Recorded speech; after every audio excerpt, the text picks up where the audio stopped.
1 Maccabees Chapter 7.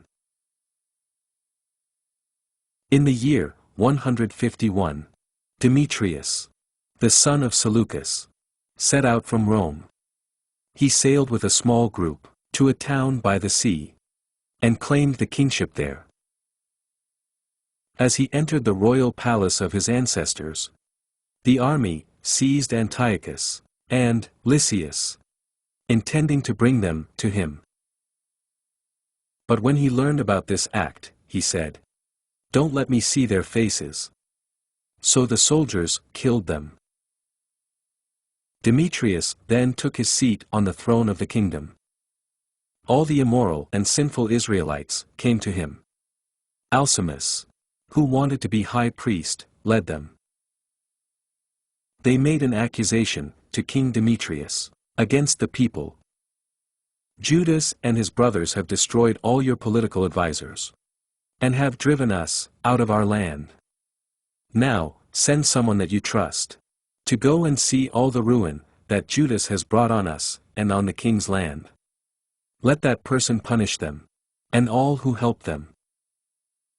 The king selected Maccabees, one of the king's chief political advisors and governor of the province called Beyond the River. He was a powerful man in the kingdom, and was loyal to the king. The king sent him and sent the wicked Alcimus along with him. He made Alcimus high priest, and authorized him to take vengeance on the Israelites. So they marched forward and came, with a large force, into the land of Judah.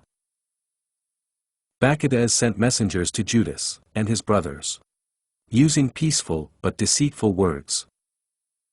But they ignored the messengers, because they saw that they had come with a large military force. Then a group of legal experts came before Alcimus and Maccabees to ask for just terms. The Hasidians were the first among the Israelites to seek peace with them. They said, "A priest who is descended from Aaron has come with the army, and he won't harm us." Alcimus spoke peaceably to them and made a pledge to them. "We won't seek to injure you or your friends." So they trusted him. But he seized 60 of them, and killed them in one day. This was in keeping with the written word. "The flesh of your faithful ones, and their blood, they poured out all around Jerusalem. There was no one to bury them." Then fear and dread came over all the people. They said, "They are not truthful or just, because they broke the promise they made."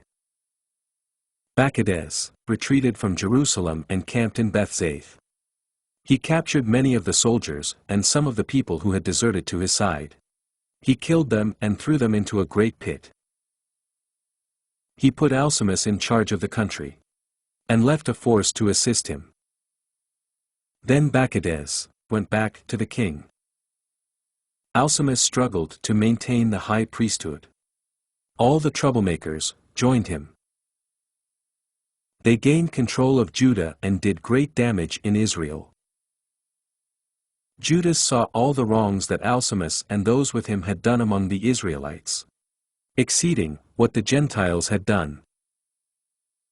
So Judas went into the surrounding Judean highlands, and took vengeance on those who had deserted. He prevented them from going out into the country. When Alcimus saw that Judas and his companions had grown strong, he knew he couldn't resist them. So he returned to the king and brought spiteful charges against them. Then the king sent for Nicanor, one of his honored princes who hated and despised Israel, and the king commanded him to destroy the people. So Nicanor went to Jerusalem with a large force.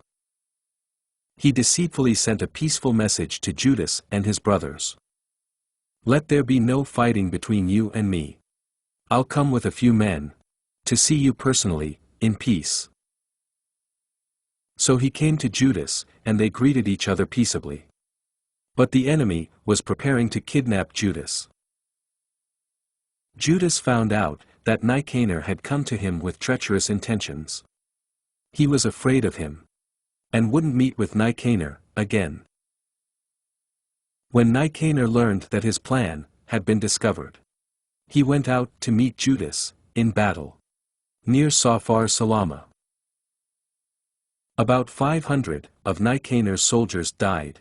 The rest fled into David's city. After these events, Hyrcanus went up to Mount Zion. Some priests from the sanctuary and some of the elders of the people came out to greet him peacefully. They pointed out to him the entirely burned offering that was being offered on behalf of the king. But he mocked, ridiculed, and defiled them, and spoke in an arrogant way.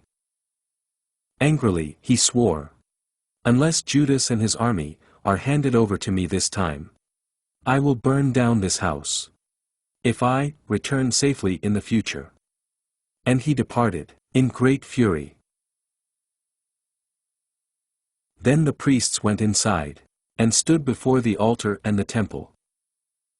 They wept out loud and said, "You, Heavenly One, chose this house to be called by your name, and to be a house of prayer and petition for your people. Take vengeance on this man and on his army. Make them die by the sword. Remember their evil slander. Don't let them live any longer." Now Hyrcanus, along with the Syrian army, left Jerusalem and camped in Beth Horon. Judas camped in Adasa with 3,000 men. Then Judas prayed. "When the messengers from the king of the Assyrians insulted us with words, your angel went out and struck down 185,000. So crush this army before us today. Let the rest learn that he has spoken against your sanctuary in an evil way, and judge him for this wickedness." So the armies met in battle on the 13th day of the month of Adar. Hyrcanus' army was crushed, and he himself was the first to die in the battle. When his army saw that Hyrcanus had died, they threw down their weapons and fled. The Jews pursued them a day's journey from Adasa to Gazara.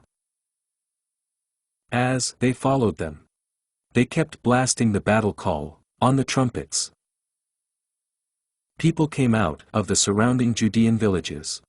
They outflanked the enemy and drove them back toward their pursuers, so that they all died by the sword. Not a single one of them was left alive. Then the Jews seized the spoils and the goods left behind. They cut off Hyrcanus' head and his right hand, which he had arrogantly stretched out. They brought them and displayed them just outside Jerusalem. The people rejoiced greatly and celebrated that day as a day of great happiness. They established this day as a day of annual celebration on the 13th day of Adar.